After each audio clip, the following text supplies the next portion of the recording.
So, DmC Devil May Cry. That's one of those creative game names like Gun or Dog, but maybe a bit better considering, you did use more than one words, right? Anyway, as everyone was looking forward to the DmC reboot, More like no one. with a completely different story, protagonist and writing, we apparently got exactly that. Now, we may be a bit mean, and yes, the game did come out a while ago, but since our channel wasn't up by the time, we think that that'd be the best time to review it, as the definitive edition is going to the next gen machines. Now, you might ask, why care about consoles? Their edition is a PC version with a DLC, just more expensive. Well, would say I don't know, but since they reminded that this game was a thing, we might as well come out to review it. So, let's cut the chit-chat and move on to the review, with small, careful steps so that we may not awake the beasts that are sleeping outside the DmC cave. One that condemns it being an unworthy successor to the most amazing hack-and-slash series of all time that God blessed while he was creating us, the loyal fanboys. And the other one,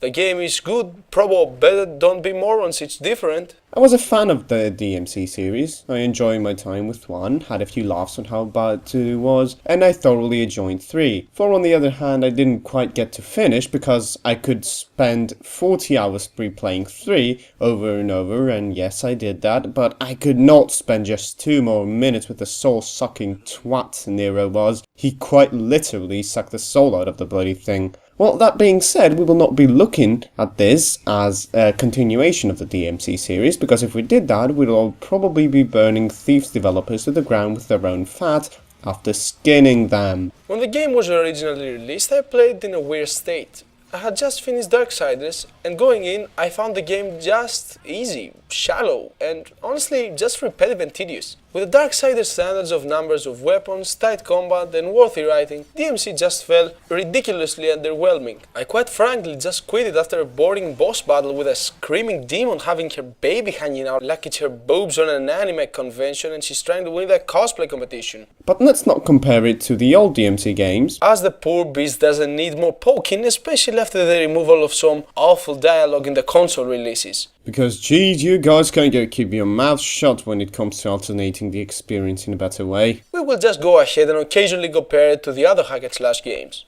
Now, let's move to the story part, shall we? Dante suddenly transformed from a white-haired, wisecracking twat to a black-haired emo punk that just got a good joke on the line. Oh, also the world is conquered by demons that abuse their power to enslave all mankind and rule over them, but you know, that's just side missions. Honestly, though, we'd much prefer it if the story was about teaching that fucking moron how to tell good jokes. At least we'd get a better payoff on the end of it all. Maybe someone has to slap that writer in Ninja Theory a bit too hard on the face before they release anything ever again. With a chair. Anywho, the main archdemon that plotted all this mind enslaving and conquering is Mundus. The dude that killed your mom and dad. Yeah, spoilers, get over it. That were a demon and an angel. More spoilers. After they gave birth to you. The Nephilim that were the only thing that could kill Mundus. Has anyone, read the Bible or something? That's not how things were, but anyway. You know, I always have a bit of a difficulty understanding why story goes for this kind of "you're the only one that can do it" bullshit. Your opponent keeps setting progressively harder enemies as you unlock more weapons instead of just sending the final boss, kill you because you don't have the tools to kill it, and be done with it. But I digress. Now you and your brother that leads an undercover terrorist organization must pull Mundus away from his demon gate thingy that makes him invulnerable to anything and or everything, so you can kill him. Question time again. If he's invulnerable in that gate, what's so different about Nephilim that make them the only ones that are able to kill him? For all we see, he's just a bit bulky dude that could be touched by physical objects like every other demon that they encounter. So what's with the Nephilim bullshit? But I digress again, damn it. Guys, start explaining your plot better, because you're truly making me get out of subject here. What the fuck, man? Is this some kind of school something? After meeting the ever so cliché love interest. Which is not really interesting in any way, just so Dante will have this cliché save her, don't leave her moment with his brother, just for some foreshadowing can happen to convince us Virgil is evil. Dante will join in and be the empty annoying pants of trousers for others to send him out to do shit. Har, har, har. Far Cry 4. Har, har, har. Now, story-wise, I have to commend DmC. It's fairly coherent and focused, which make it nicely stupid. At least it's welcome. It's not complex at all. There is no character reasoning or character characterization at all.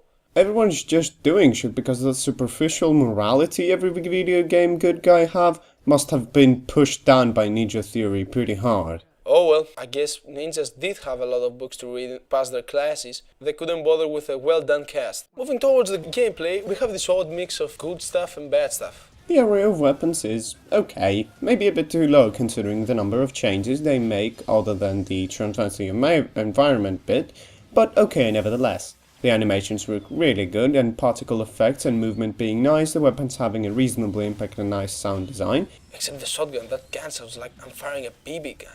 And get unlocked in a fairly reasonable pace.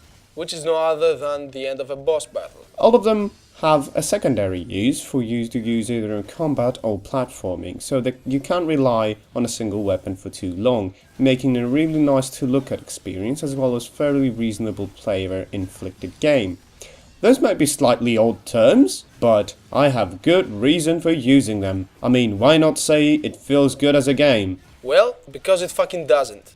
Going back to the Darksiders comparison, DmC just feels hollow. The combo list is small, and while it may look cool when you change weapons and stuff, it barely changes anything mechanically. You're usually using 3 combos in the entire game that have zero impact to how well your opponents go sub-sub. Now, bringing difficulty up would be a good thing to do, as the game decides that it should pander you by having opponents hugging Dante just a bit too roughly as he goes, "Oh," instead of actually attacking him. That is improved with multiple difficulty settings that you have the ability to gain access to after completing it, but why would I have to sit through 7 hours of your cringeworthy dialogue, mediocre combo system and so-so level design? Well, here's a tip, Ninja Theory. We shouldn't. At least, if you don't want to unlock the really cool endgame difficulties from the top, let us play the interesting one. The enemies you fight in this game are divided into 2 main categories. The annoying ones, and the ones that you find at your local MMORPG game that you grind on early game to gain level and XP without much sweat. I was snoring halfway through the campaign in Nephilim, the hardest basic difficulty, when an opponent appeared and I was like, that has potential, until I realized I could just spam grab heavy hit to kill him, easier than you can say dead meat. But seriously now, just play the damn game and you'll see for yourself. Yes, I'm talking to you, Rage. And should I have exploited a game like that instead of the original experience? You know, yeah, I should. Dark Souls embraces exploiting, so does Demon Souls or Bayonetta, or any other challenging game out there. But lol, what does Dark Souls have to do with the DmC? Everyone has to have a level of challenge in their games, or I'll just toss it in the burning garbage bins with the thief developer team. So, lastly on the mechanical standpoint, let's take a look at the level design. Well, finally something we won't be mad about. It's nice, okay? There, we said something good, alright? It's not completely linear, and it does allow for a tiny each bit of exploration with interesting uses of your weapons or items and stuff. Do you want to explore? Sure, go ahead. That open area is created just for you. Haha, your pixel appeared one step beyond our arbitrary progression point of no return and misery. Now we'll seal off the rest of the level until you replay it if you want to find what other goodies were in there. But what truly infuriates me in this game is that bloody thing it does all the time. Oh boy, is it extra health you see down there? Well, too bad, you can't go fetch it anymore. Another kind of annoying-ish thing is the amount of enemies that pop out of nowhere while you mind your own business, figuring out how to pass the goddamn demolished bridge or something. It is guaranteed that they will stage lock you for at least 5 minutes or your money back. Anyway, that being said, now we're talking about levels. They certainly look cool, the vistas you visit and the places you go are well thought and look the part. The design and color palette is constantly changing, not ever getting too boring. That's of course on Limbo, because when the camera shifts to the real world, you might as well be stabbing DmC with a Gears of War chainsaw thingy of mediocrity, boredom and uninterest. I guess that's only to emphasize how dull it is, but hey, fuck you too, DmC. I live in this world. No reason to remind me how painfully boring it is, you cunt. Now, to close up the review, we have to, of course, take a look at the PC port. While being very simple, there's not many options there, and while that may be slightly disappointing, it's still a game that runs on pretty much anything. Even the weakest laptops I've played this game on would be able to run it in a very reasonable frame rate, and I have nothing to complain about on my pretty nicely tuned endgame rig. I could even run it up to 4K if I so desired, but I do not have a monitor that actually supports 4K, so I did not need to. The HD textures pack surely improves over the console version, however we got no patch of the definitive edition, which means that either they got the new textures, if they even made any of those, and they did not give them to PC, or they're just not any new textures and they just reused the ones from PC. We do not know that, and this is only speculation.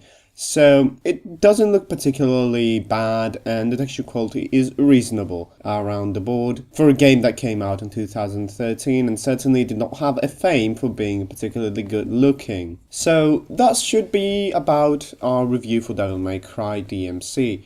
Well, it's not a completely awful game that you should never play ever because it's the horrible thing that humanity has created and you should always stay away from it. It's certainly on a sale that might be a good price to pay, below 10 euros, probably, maybe, I don't know. But on full price I would not be able to recommend it, even 2 years down the line, that the price has dropped. In general, the content you may get will be reasonable actually if you like replaying missions over and over again because of the ratings, which are not hard to get, don't get me wrong, but okay, that's about all I can say, as I'm not one of the hugest fans of this particular game and I do not know the completely endgame difficulties as I only played through it twice. Thank you very much for watching, and feel free to go on and do anything that supports our channel in any way by sharing the video, subscribing, and so on and so forth.